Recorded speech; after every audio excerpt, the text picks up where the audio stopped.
ஏண்டி என்ன தைரியம் இருந்தா என்கிட்டயே வேலை போறேன்னு சொல்லுவேன். இந்த ஐடியா உனக்கு யாரு கொடுத்தா? யாரு கொடுத்தா? பக்கத்து வீட்டுல புதுசா குடி வந்திருக்காள் அந்த மாமி கொடுத்த ஐடியாவா? இல்ல. வேற யாரு? அக்கம் பக்கத்துல குடி இருக்காளுங்களே உன் ஃப்ரெண்ட் அவ்வளவு கொடுத்த ஐடியா? ஐயோ இல்ல. வேற யாரு கொடுத்தா? நானே சிந்திச்சேன். இந்த வார் ஒரு வீட்டுல 2 பேர் சிந்திக்க கூடாது. அதே மாதிரி ஒரு வீட்டுக்கு 2 வாசப்படி கூடவே கூடாது.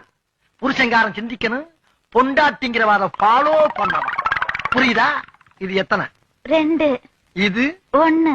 2ஐயும் சேர்த்தா 3. இல்ல 4. 2 1 3 தாங்க வரும். அது பள்ளிக்கூடத்து கணக்கு, இது புருஷன் கணக்கு. புருஷன் சொன்னா 2 1 4. இப்ப சொல்லி எத்தனை? 4. இத நீ கடைசி வரைக்கும் ஃபாலோ பண்ற. அப்படி ஃபாலோ பண்ணேனா பீச்சுக்கு பக்கத்துல கண்ணகி சிலை இருக்கு பத்தியா, அங்க என் பொண்டாட்டியும் பத்தினின்னு உனக்கு ஒரு சிலை வைப்பேன். இதுல நீ ஏதாச்சும் மிஸ் ஆன அப்படியே கண்ணமாப்பட்ட சுடுகாட்டுல கொண்டு வச்சு உன்னை உசுரோட சமாதி ஆக்கிடுவேன். புரியுதா? Door lock.